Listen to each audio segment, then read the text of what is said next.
예로부터 들려오는 소문으로 똑똑하게 노후를 준비하는 것을 은퇴를 넘어 금퇴라 일컬었다고 하는데, 약 조금 더 일찍 알았더라면 좋았을 은퇴 준비법 금테이프. 안녕하세요. 금태공부 조은하 기자입니다. 오늘은 그동안 여러분이 남겨주셨던 연금에 대한 댓글들을 살펴보겠습니다. 남편이 노령연금을 받다가 사망하면 배우자가 유족연금을 받는데, 배우자가 노령연금을 받고 있으면 남편의 유족연금을 받지 못한다던데요. 정말 그런가요?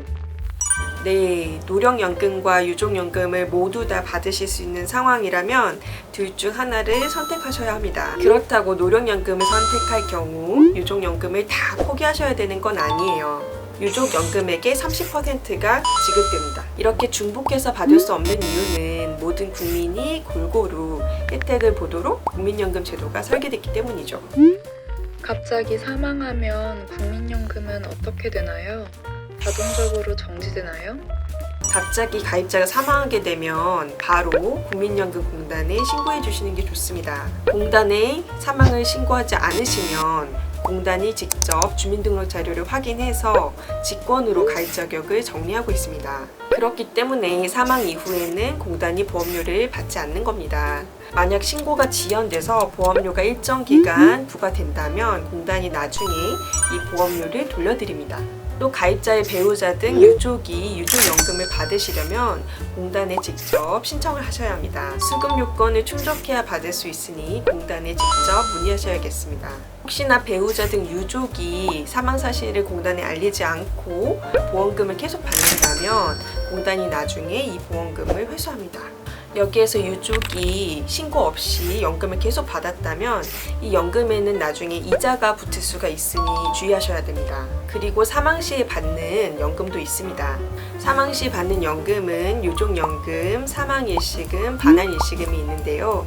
종류에 따라 수급 요건이 다르니 잘 확인해 보시면 좋겠습니다. 국민연금은 60세 미만이면 가입할 수 있다고 했는데요. 아직 60세가 되기 전이니 가입하고 싶어요. 그동안 사정상 한 푼도 못 내왔다면 지금부터 얼마를 내고 얼마를 받을 수 있나요? 짧은 기간 보험료를 내면 아주 조금밖에 못 받는 걸까요? 가입 기간이 짧을수록 보험금이 적고 가입 기간이 길수록 보험금이 많은 게 사실입니다. 그러니 될 수 있으면 빨리 가입하셔서 가입 기간을 늘리시는 게 유리합니다. 대표적으로 노령연금을 받으시려면 최소 10년간은 가입하셔야 합니다.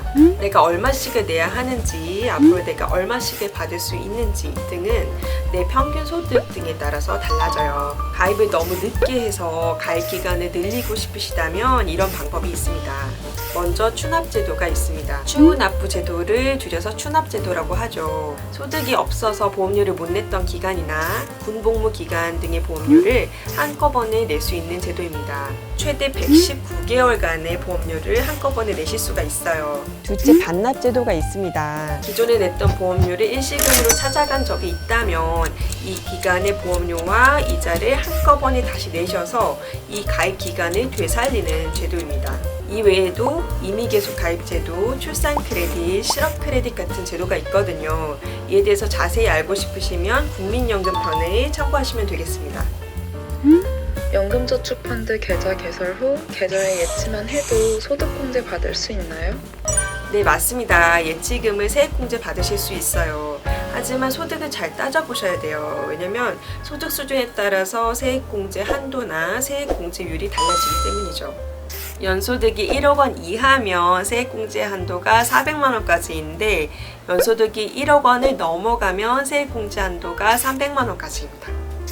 세액공제율도 연소득이 5,500만 원 이하면 16.5%인데 그보다 많으면 13.2%입니다. 다만 50세 이상인 가입자는 혜택이 있어요. 연소득이 1억 2천만 원 이하이면 내년 말까지 세액공제 한도가 600만 원으로 확대됩니다. 연금저축 신탁을 가입했는데 해지하고 일시불로 수령하고 싶습니다. 그런데 은행에선 수익금을 일시에 지급할 수 없다네요. 한꺼번에 받을 수 있는 방법은 무엇인가요? 네, 연금저축 신탁은 중도 해지해서 수령액을 일시에 받으실 수 있습니다. 다만 기타 소득세를 부담하셔야 해요. 그런데 은행에서는 안 된다고 하셨다고 하니 질문자분께서 가입하신 상품이 혹시 연금저축 신탁이 아닌 다른 상품이 아니신지는 확인해 보시는 게 좋겠습니다. 미국 주식 ETF가 유리하다던데 그 이유가 있나요? DC형으로 스스로 관리하면서 국내 상장 미국 주식 ETF에 투자라는 말을 많이 듣습니다. 미국 시장이 워낙 좋았기 때문이죠. 미국 주식에 투자하시고 싶은데 너무 정보도 없고 낯설다면 미국 주식을 담은 ETF에 투자하시는 게 좋은 투자 방법입니다. 또 원래 일반 계좌로 국내에 상장된 해외 주식을 매매할 때는 15.4%의 세금이 붙거든요. 그런데 ETF를 IRP 계좌에서 운용하면 세금이 붙지 않습니다. 참고로 국내 상장 ETF 중에 인기가 많은 상품을 알려드릴게요. 순자산이 가장 많은 상품으로는 코덱스 200, 타이거 200, 코덱스 단기 채권 등이 있었습니다. 운용에 참고하시면 좋을 것 같습니다. 네, 지금까지 6회에 걸쳐 연금에 대해 알아봤습니다. 오늘은 연금에 대한 지문에 대해서 답을 해봤는데요. 다음 시간에는 ETF에 대해서 알아보려고 합니다. 궁금한 점 있으면 댓글로 남겨주세요. 다음 편에서도 조금 더 일찍 알았더라면 좋았을 은퇴준비법 들려드리겠습니다. 청취해주셔서 감사합니다.